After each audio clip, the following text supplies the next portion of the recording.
compartment and dug around for a half-finished pint of Bushmills, uncapped it and took a deep pull of amber-coloured sustenance. Thump. Something had just hit the back of the MG. Holy crap! Whiskey spilled down his multicoloured silk shirt. His first thought was the girl. "We're all done here. Go home." The car jolted again. Someone had opened the trunk. Visions of scorned female rage raced through his head. Tire irons on body parts, starting with private ones. Even worse, smashing his beloved fender housed at the bottom of the boot.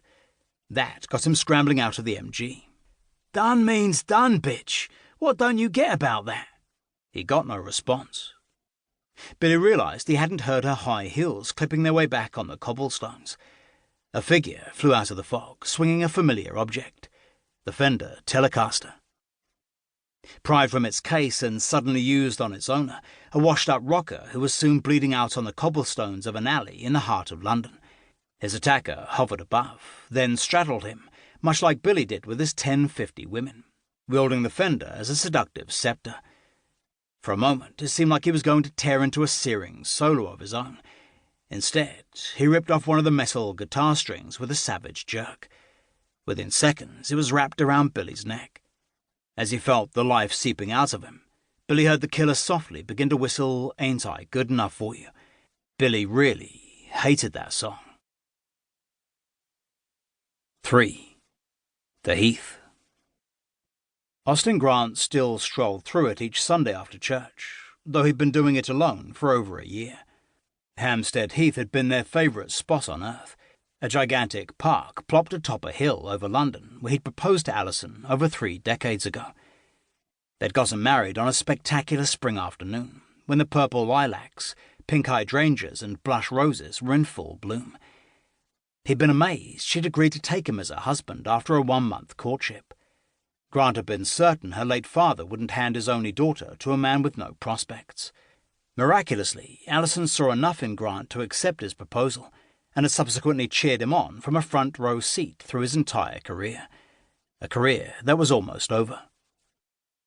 Walking down the manicured path on this blustery December day, Grant kicked himself for not heeding Alison's suggestions to pack it in 5 years earlier.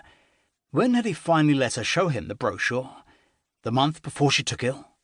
The small house in Todi, an hour's drive northeast of Rome, where vineyards flourished and life slowed to a blessed crawl. "We'll rent it for a summer," Alison had said. "You'll see if you can stand it. Reading a book, taking an afternoon nap, Lord knows, maybe even a drink before dinner." Grant had been dubious. He took his 2 weeks a year like clockwork, and drove Alison crazy, calling work every day while they were supposedly on holiday. More than once they had scrapped a trip altogether because he couldn't tear himself away, and would promise to make up for those lost days. Make up, days gone forever, when she had taken ill and never recovered. Highgate Cemetery had been the obvious choice for Alison's final resting place. It had broken his heart when she had told him that it would be a place she knew Grant wouldn't mind visiting her until the time came for him to lie down beside her. Indeed, this was the only place where he could find peace, on the cast-iron bench that, just 1 year after Grant had donated it to honour Alison's passing, already sported a coat of rust from the pervasive London dampness. He placed a bouquet of her favourite blush roses on the plot, as he did every Sunday. Hard to find in the winter, Grant was determined his love would always have the same flowers that had surrounded them on their wedding day. He had an arrangement with a florist on the high street.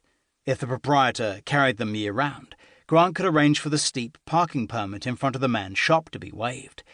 It was one of the few job perks left for Grant.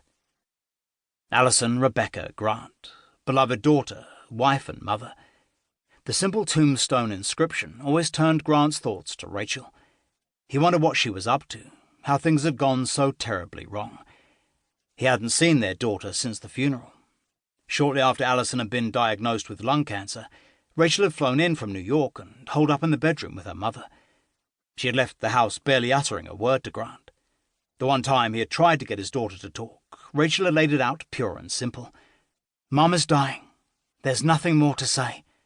Why she refused to ever have another conversation about it was a mystery to Grant. She'd stopped responding to his emails a while back, and even changed her cell number, if it weren't for coming across an occasional feature piece she wrote in the New Yorker or the New York Times.